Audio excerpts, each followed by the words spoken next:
वहीं से होती है जहाँ हमारी वान वान लू फेंग को थप्पड़ मार के बाहर आ जाती है और टकरा जाती है लू चाओ से। अब ली चाओ उसे ड्रिंक ऑफर करता है तो वान वान पी लेती है, लेकिन उस ड्रिंक को पीने का उसे कुछ नशा सा होने लग जाता है और ली चाओ अपनी चाल में कामयाब हो जाता है। एक्चुअली ली चाओ ने उसकी वाइन में ड्रग्स मिला दिए थे क्योंकि वो उसके साथ नाइट स्पेंड करके अपने अंकल को मजा चखाना चाहता था। उसे एहसास हो गया था कि वान वान का और लू फेंग का कुछ ना कुछ रिश्ता है, इसीलिए उसके अंकल को मजा चखाने के लिए उसने वान वान के साथ नाइट स्पेंड करने का आइडिया सोचा था।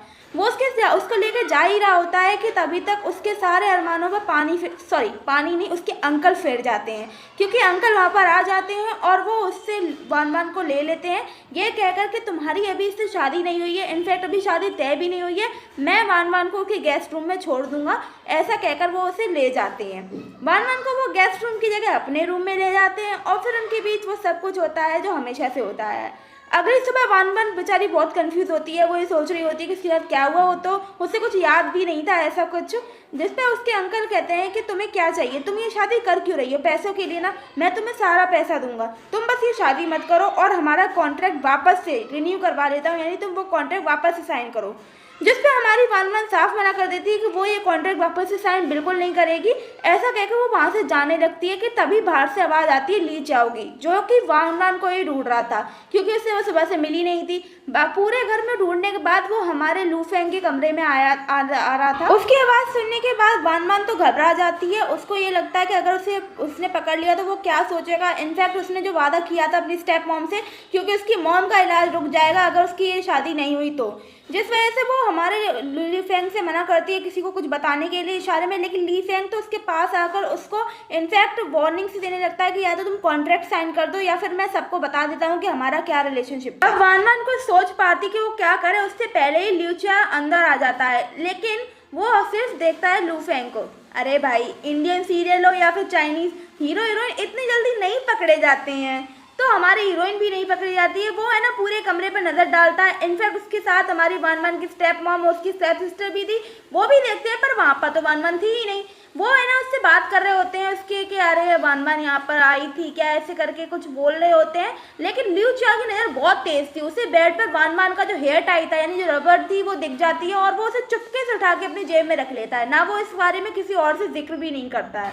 अब हमें तो पता था ना कि वान वान वहाँ पर है, अब सोचने वाली बात ये है कि वान वान गई का। अरे भाई, तो वान वान खिड़की से कूद गई, एक मंजिल मकान पे खिड़की से कूद गई बंदी, और उसे सिर्फ छोटी मोटी चोट लगी खुरचने वाली। क्या सीरियल है, कुछ भी हो सकता है। अब वो सभी लोग बैठे होते हैं ब्रेकफास्ट टेबल पे, सब लोग ब्रेकफास्ट कर रहे होते हैं और साथ ही साथ हमारा जो ली चाओ है शादी की बात करने लगता है कि हमें अगले महीने ही एंगेजमेंट कर लेनी चाहिए, जिस पे हमारे ली फेंग को अच्छा नहीं लगता है। वो तो बोलता है कि हम जिसकी शादी की बात कर रहे हैं हमने उससे एक बार तो पूछा ही नहीं। वो कहता है मुझे लगता है कि हमें वान वान से पूछना चाहिए वो ये शादी करना चाहती भी है या नहीं। अब वान वान की तरफ सब देखने लगते हैं, वान वान तो चुप थी, ना वो कोई रेस्पॉन्स दे रही थी ना कुछ, और लू फेंग को इस बात की खुशी हो रही थी क्योंकि वो तो यही चाहता था कि ये शादी ना हो। लेकिन वान वान है ना फिर बोल देती है, वो सोच रही होती है क्योंकि अगर ये शादी नहीं हुई तो उसकी मम्मा का इलाज बंद हो जाएगा, उसकी मम्मा इस दुनिया में जिंदा नहीं रहेंगी।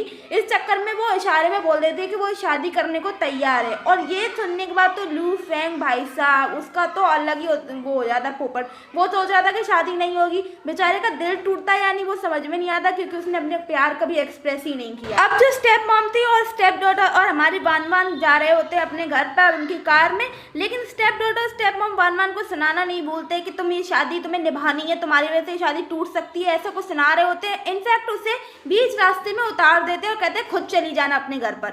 ऐसा कहकर वो दोनों निकल जाते हैं, लेकिन हमारे बीच रास्ते में हमेशा की तरह हीरोइन को बचाने हीरो होता है, तो वो हीरो की गाड़ी से टकराते टकराते बचती है, यानी हमारी लू फेंग की गाड़ी से। इनफैक्ट लू फेंग से मिलती है और वो उसे इग्नोर करके जा रही होती है, लेकिन लू फेंग जाने देगा क्या, वो उसे उठाकर जबरदस्ती अपने साथ ले जाता है अपने घर पर। सबसे पहले वो घर पे ले जाने का उसकी पट्टी करता है, उसके पैर में जो चोट लग गई थी उसकी बैंडेज करता है। और अब लू फेंग है ना वान वान से पूछता है कि वो कॉन्ट्रैक्ट साइन क्यों नहीं कर रही है, तो जिसपे वान वान बोलती है अब वो किसी की गुमनाम लवर बनकर नहीं रहना चाहती, उसे भी एक स्टेटस चाहिए, एक नाम चाहिए। जिसपे हमारा जो लू फेंग था वो सिर्फ कह देता है कि उसे नहीं, वो स्टेटस नहीं दे सकता, लेकिन उसे वो बहुत पैसा दे सकता है, उसे जितना ज़रूरत है उससे काफ़ी ज़्यादा पैसा दे सकता है। जिसपे हमारी वान वान बोलती है कि वो तो ली चाओ भी दे सकता है, इनफैक्ट ली चाओ तो उसे स्टेटस भी देख रहा है, उससे बीवी का दर्जा भी दे रहा है। और ये सुनने के बाद तो हमारे जो हीरो का एकदम गुस्से वाला मोड ऑन हो जाता है और वो फिर वान वान को किस करने लगता है और साथ में वो नाइट स्पेंड करते हैं। अगले दिन हम वो सुबह उठता है और वान वान को बोल के जाता है कि आज उसका सेक्रेटरी उसके लिए कॉन्ट्रैक्ट लाएगा और उसके लिए सबसे अच्छा यही है कि वो इस कॉन्ट्रैक्ट को साइन कर दे और अपनी शादी लिu चाओ से तोड़ दे। वान वान तो बहुत ही ज़्यादा सैड थी। खैर हमारे सीईओ के कहने के मुताबिक ही होता है। फैंग का सेक्रेटरी है ना कॉन्ट्रैक्ट लेके आ जाता है, हमारी वान वान को कहता है साइन करने के लिए और उसे बताता भी है कि मिस्टर फैंग ने कहा है वो उसे कुछ भी दे सकते हैं इस कॉन्ट्रैक्ट साइन करने के बदले, जो भी वो मांगे। तो हमारी जो वान वान थी वो थोड़ी देर सोचती है और वो पूछती है कि अच्छा कुछ भी दे सकते हैं। जो सेक्रेटरी बोलता है कि हाँ कुछ भी, तो वो बोलती है कि मुझे स्टेटस चाहिए। सेक्रेटरी भी अपनी नज़र झुका लेता है कि मैम वो ये नहीं दे सकते, इसके अलावा आपको कुछ भी चाहिए हो तो।